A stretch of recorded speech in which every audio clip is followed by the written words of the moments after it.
Kiitoksia. Pitää heti aluksi kertoa, että tänä aamuna kun tulin lentokoneella Joensuuhun ja mä ajattelin, että siellä on vastassa ihminen, luvattu kyyti, jotain tuonne kasvoilta, että siellä on niin ihminen, jos on lapussa lukee, että teidän lappuissa lukee, että Mikko-Pekka Heikkinen tai jotain. Ja mä kävelen sinne aulaan.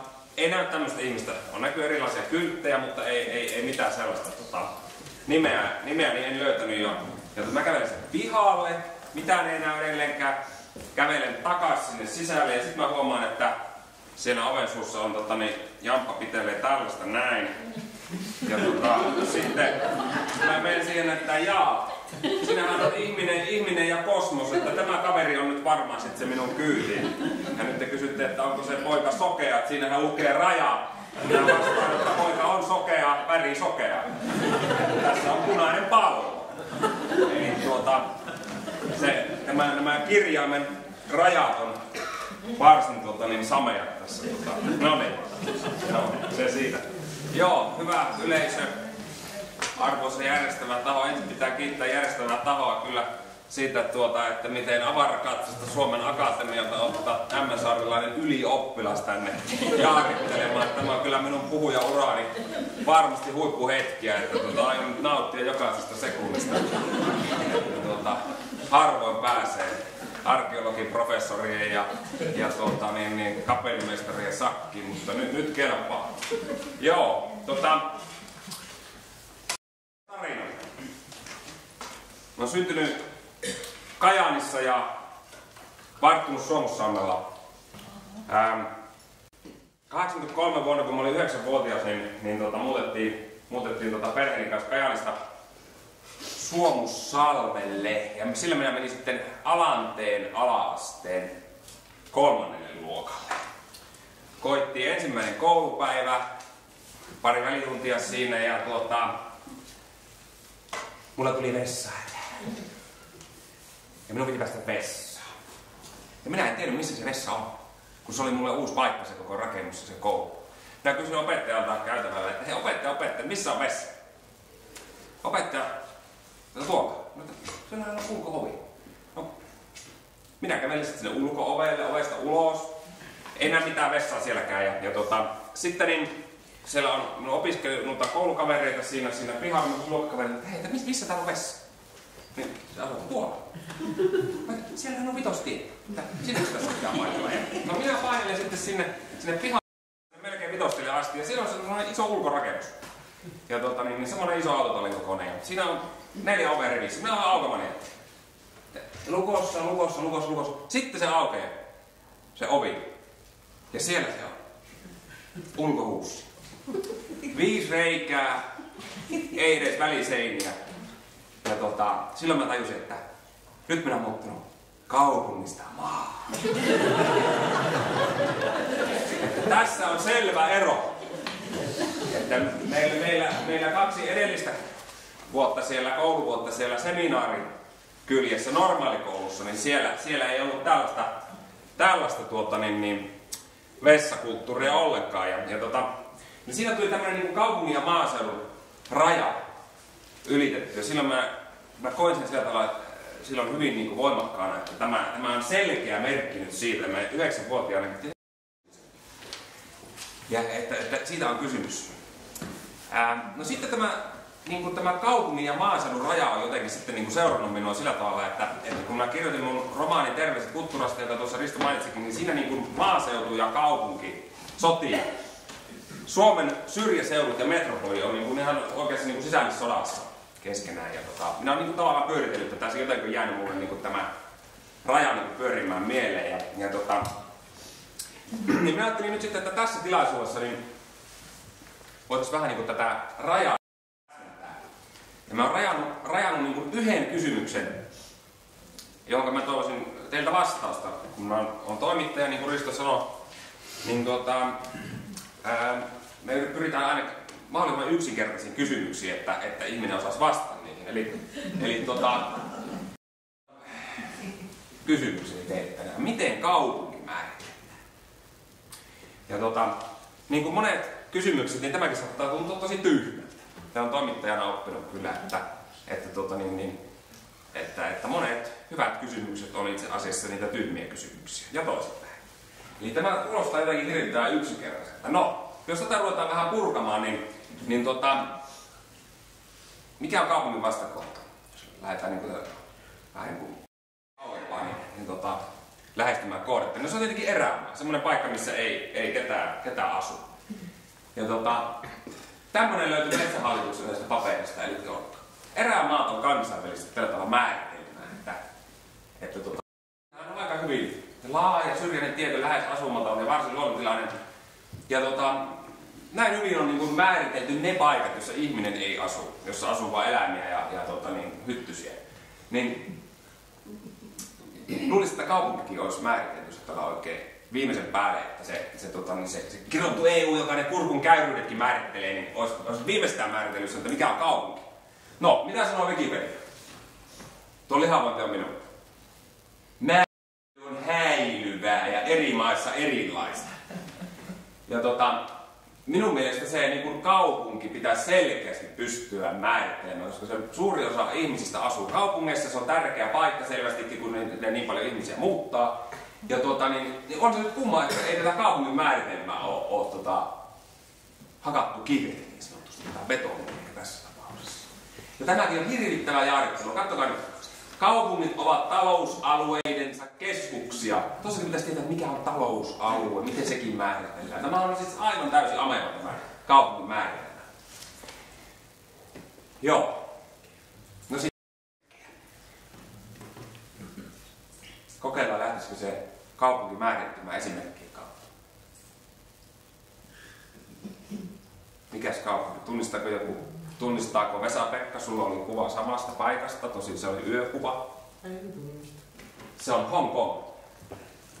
Se on yksi tiheimmin asutettuja paikkoja maailmassa. Siellä on 7,3 miljoonaa asukasta pikkusen Helsinkiä suuremmalla alueella. Siksi nuo talot näyttää tuommoiselta sukkapuikoilta. Mä oon ottanut tämän kuvan 2006. Se on semmonen niin kuin näette, kukkula tuossa näiden talojen kattojen tasalla ja vähän on mettää edessä. Siinä on jyrkkä rinne. Ja että yleensä on paljon Batman-elokuvien faneja, niin tuolta on Batman hypännyt alempaan tässä näkymättömään taloon elokuvassa, joka olikohan se nyt 2008 Batmanissa. Ja tämä maisema on tuttu myös monista esimerkiksi Audi-mainoksista ja sellaisista. Eli tämmöinen lienee turvallista sanoa, että Hong Kong on kaupunki. Siinä on nuo luvut on tyrmääviä sikäli, että siellä on jopa maailman 5. suurin kauppalaivasto ja kaikki on varmaan nähnyt myös tietää Jackie Chanin ja Bruce Leen vähintäänkin kuulleet joskus tunnettuja elokuvatähtiä. Hong Kong on siis myös kulttuurikaupunki. Siellä on valtava elokuvateollisuus. Niin,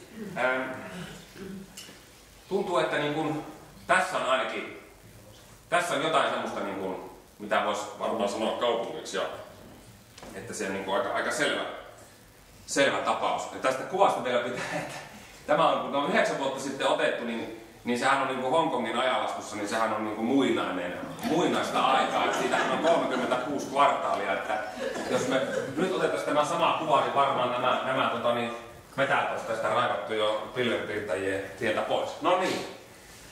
Sitten katsomme kuvan seuraavasta kaupungista. Siinäkin on sattunut vähän puita talojen eteen. Se on Kuopio. Ja siinä on luvut vähän erilaisia. Ja tasan 5 kertaa pinta-alaltaan, niin kuin sillä yleisesti on huomannut.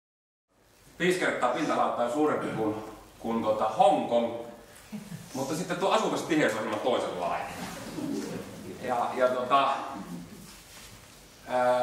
Vanhempi se on paljonkin, melkein 100 vuotta vanhempi kuin Hong Kong. Mutta se sitten on mettää kuitenkin niin paljon ja on enemmän tämmöistä erämaata. niin tavallaan minä vaan kysyn, että miten nämä kaksi entiteettiä voi olla molemmat kaupunkeja. Miten se on niin kuin, missä se raja menee? Et jossain selvästikin Kuhmon ja Hongkongin välissä, niin saattaisi olla niin kuin kaupungin rajan paikka, mutta kuitenkin se on päätetty vetää niin kuin molempien reilusti jonnekin toiselle puolelle. Eli se kaupunkikäsite on aika laaja. Ja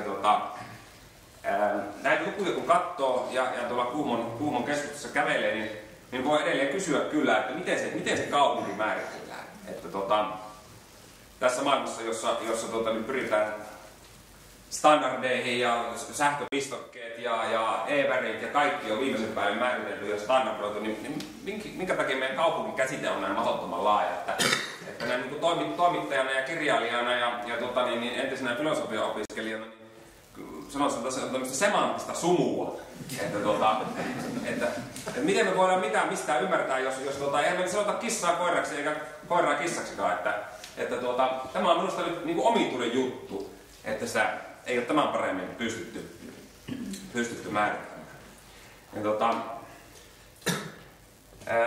Yksi sitten niin kuin, tavallaan tähän liittyen, tähän niin kuin Kuhmon tähän erämaisuuteen, niin tämä on niin kuin, koko Suomi on täynnä tietenkin tämän tyyppisiä kaupunkeja ja niitä on, tämä on niin kuin Suomen kuva. Tämähän on Suomen kuva. Eli Suomi on maailmassa niin kuin Kuhmo on Suomessa. Eli pieni ja vähäväkinen. Minä huvittaa esimerkiksi se, että kun minä olen niin eräharrastaja ja minä kävelen ja veneilen paljon kesäisin. Oikeastaan muuta haluaisin kesällä tehdäkään. Niin mä asun Helsingissä ja sieltä on sitten pitkä matka Hossaan ja Lappiin ja niin kuin pohjoisen erämaihin on tosi pitkä matka, niin minne minä menen? Minä menen Espooseen. Mutta niin se vaan on, että meillä on Espoo, se nyt pitää 5. vai 2. vai 3. suuri kaupunki Suomessa. Niin suuri kaupunki. Niin siellä on loistava, ei nyt ehkä ihan erämaa, mutta siellä on kuitenkin Nuuksion kansallispuisto, siellä on karhuja, onko susiakin, karhuja ainakin. Ja minä tunnen Nuuksion nuo tulipaikat paremmin kuin Takatöylle ja pohjoisemmat kaupungin osat. Tämä ei ole vitsi, tämä on ihan totta. Ja sitten Espoossa on myös saaristo, mitä ei ole Helsingissä. Espoossa on saaristo ja se on tosi niin kuin huvittavaa, että niin kuin kaupungissa sanottujen paikkojen sisällä on niin paljon niin kuin jotakin muuta kuin sitä, mitä mielletään kaupungiksi. Ja minua niin kuin, tämä asia häiritsee minua. Asia pitäisi määritellä jotenkin paremmin. Onko kommentteja tässä vaiheessa? Saanko pitää vastata? No niin.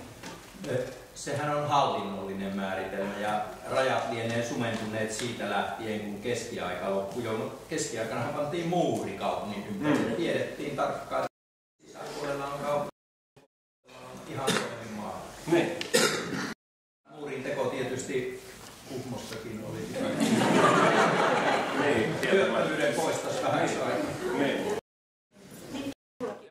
Mulla on oikein tähän Kuhmoon. Siis mä oon Raija Forston, alkuaan kuhmolainen, ollut 40 vuotta, yli 40 vuotta Helsingissä ja tuon Mikko-Pekan kollega Helsingin Sanomista, joka on jäänyt eläkkeelle. Mutta mulla on tähän sellainen kommentti, että kaupunki on myös kokemuksellinen juttu.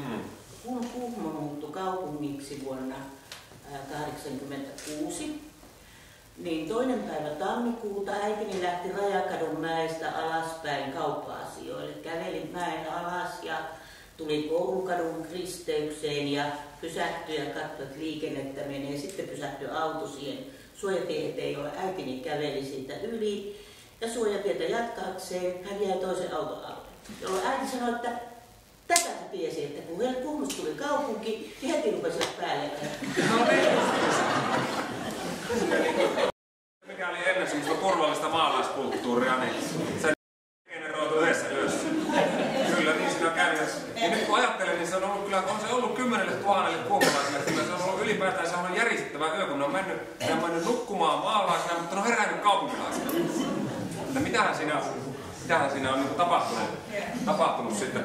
Mulla oli siitä mulla oli tässä tuommoinen haja-ajatuskin tuosta kaupungin pääsisäisestä rajasta, että onko se sitten kuitenkin niin, että ne niinku kaupungin tekee ne ihmiset, jotka siellä asuu, vai tekeekö? En minä tiedä. Nyt niinku, mä ajattelin, että niinku esimerkiksi Helsingissähän on valtavat määrät mukaan luettuna meidän itseni semmoisia näennäiskaupunkilaisia. Eli niin meillä on niinku kaupunkilaisvermeet päällä siellä, kun ei tuulipuussa kehtaa Mannerheimintila kulkee. Ja meillä on kaupunkilaisia elkeitä, mutta sitten heti kun vaan tarjoutuu mahdollisuus, niin karatetaan siellä sitten mökille tai telttaan tai veneeseen tai polulle tai jonnekin mehtään, mistä melkein kaikki on kotoisin. Eli miten se kaupunki sitten syntyy? Tuohon mä oon jotakin kirjannut tuosta niinku taajamamerkkihän on nykyinen semmoinen niinku kaupunkiraja tavallaan, mikä se muuri oli ennen. Niin että loppuuko se siihen sitten, pitäisi varmaan tutkia sitäkin asiaa, että mihin ne taajamamerkit on ylipäätään niin lykätty, että onko se vain joku virkamiehen päätös, että vai onko siinä oikeasti katsottu, että jaha, että tässä on tämän viimeisen asuinalueen viimeisen rivitalon takapihan raja, että tähän nyt se taajamamerkki. Ja tuo oli hauska tuossa, kun olin Nuuksiossa kerran, siitä on jo kauan, niin olin telttailemassa ja siellä on tosiaan semmoisia pieniä niin kuin erämaajärviä, jotka varsinkin valokuussa näyttää tosi hyvältä, koska silloin se lentokoneen ääni. Että se on jonkun laskeutumisreitin varrella, että nyt esimerkiksi viime kesänä niin oli semmoinen tilanne, että kun olin siellä poliisini kanssa, niin oli todella mukava erämaajärvi siinä, mutta niin lentokoneita meni puolen tunnin välein siitä tiettyä vuorokauden aikaa yli. Ja sitten mikä parasta, niin vähän siitä järjestä pikkusen sivun aikaisemmin, niin ollaan siellä virittänyt erätunnelmaa, niin kohta kuuluu jäätelöauto. Siellä sen verran mökkitietä on siinä jossain lähellä, että se kiertää siellä joku, jostain Kirkkonummelta tai mistä liittyy, kun se on monen kunnan alueella se Nuuksio ja siellä on mökkejä aika paljon siellä. Sitten erämaatunnelmaa. Ja tämä on siis sama pelottava erämaa, mihin japanilaiset turistit tullessaan Helsinkiin, niin ne uskaltaa suurin piirtein 10 metriä kävellä ennen kuin niillä menee sakeet housuun. Että sehän on se erämaa kokemuskin voi olla niin erilainen eri ihmisille. Mutta oliko jollain muulla niin? Aamupäivällä ei ollut, kun Anssi esitti mielenkiintoisen kartan, jossa ei näkynyt valtakunnan rajoja, vaan siellä näkyy vain kaupunkien koot semmoisina alueilla, jotka oli kai suhteutettu niiden väkimään. Joo. Se oli itse asiassa ne tietyt taloudelliset toiminnat, finanssivirrat globaalissa. Se oli niin kuin rajat hävitetty, siinä oli vain pantu ne palluvat sitten sinne osoittamaan. Siinä haluttiinkin eroon rajoista niin mielikuvien tasolla. Joo. Ja siellä oli, Helsinkiä siinä ei tarvinnut näkyä ensinkään, mutta siinä oli merkittävämpiä kaupunkeja. Mutta mulle tuli sitten sivuajatuksena, täällä ajatus lentää vapaana, niin tuli mieleen ne kaupungit, joissa toki keskustassa on sitten milloin mitäkin Eiffeltornia tai muuta merkittävää tai pörssikeskusta, mutta sitten levittäytyy valtava alue, vauraamman keskiluokan pieniä taloja, jotka on ihan little boxes on the hillside, niin kuin laulettiin, ja niitä riittää ja riittää ja riittää. Ja siitä tuli taas mieleen se, että sieltä ne ihmiset kulkee ja lapset kouluun ja jossain on maitokauppa lähellä, josta haetaan sitten ruokaa. Ja sitten mennään töihin, joko hankalasti keskustan kautta tai sitten jotain oikoreittiä tai jotain kehätietä autolla. Mikä sen tekee, että ne on nyt sitten kaupunkilaisia ja me nyt ei olla kaupunkilaisia, joka asutaan tuossa Hankarannalla vastaavanlaisessa talossa ja käydään maitokaupassa. Joo, se on kyllä erittäin hyvä kysymys. Tuossa kuvailit Espoon. Ja sitä riittää missä isoissa kaupungeissa, oikeasti isoissa kaupungeissa, sitä riittää ihan mahdottomasti. Kyllä, joo. Los Angeles on just tommonen ja se on ihan mahdotonta kyllä, että kaupunkeja on tosi erilaisia, että herkästi sitä ajattelee, että se eurooppalainen ideaali on se just se, niin kuin, että on se jonkinlainen keskusta, missä on kirkko ja virastotalot ja ravintolat ja tälleen näin. Mutta se tollainen niin kuin Espoo-tyyppinen kaupunki, niin sehän on olemassa Helsingin niin kuin lähiönä tai semmoisena niin satelliitti. Että eihän se sillä tavalla ole. Jos Helsinkiä ei ole, niin suunniteltu ihan eri tavalla ja semmoiset kaupungit on sitten, ne olisi jotain muuta. Joo, onko lisää kysymyksiä tässä vaiheessa? Ei oikeastaan kysymyksiä, vaan sellainen kommentti, että nykyisissä paikkakunnat nykyään itse saa päättää, kuntia vai kaupunkeja, että siinä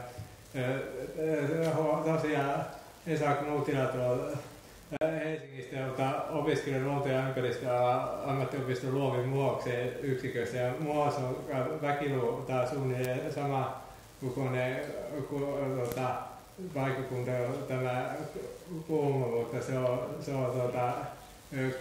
kuitenkin kunta, mutta tämä on kaupunki, että siinä on semmoinen ero. Ja sitten maalaiskunnatkin on lopetettu sen takia, että sitä ei tarvita mitään määritelmää, että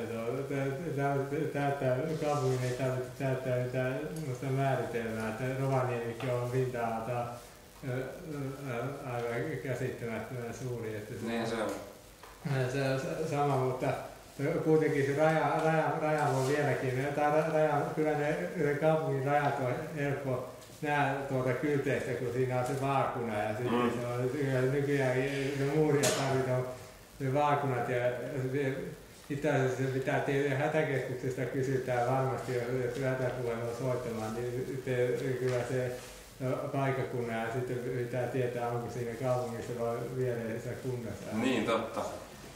Tämä oli hyvä, kun sanoit sen maalaiskunnan, koska niitä ei tosiaan enää ole, eikä ole kauppaloitakaan. Ja mä en muista milloin kauppalat lakkautettiin, varmaan 70-luvulla. 77 taisi olla tai siinä kunnallislain muutos. Niin tavallaan, että olisiko tavallaan, että meillä on ollut semmoinen systeemi, jolla erotetaan niin kuin, tavallaan kaupunkimaisia, niin kuin, ihan niin kuin kylän ja kaupungin välillä on ollut niin kuin tasoja, että pitäisikö niitä olla edelleenkin, että en tiedä.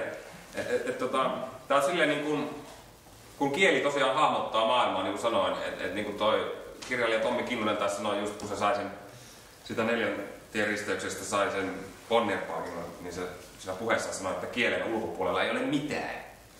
Niin näinhän se vähän on, näin niin kuin kielellä työskentelevän näkökulmasta, että ei todella ole, että jos me sanotaan niin kuin kaupungiksi melkein mitä tahansa paikkaa, niin sitten niin kuin se vaan hämmentää maailmankuvaa minun mielestä.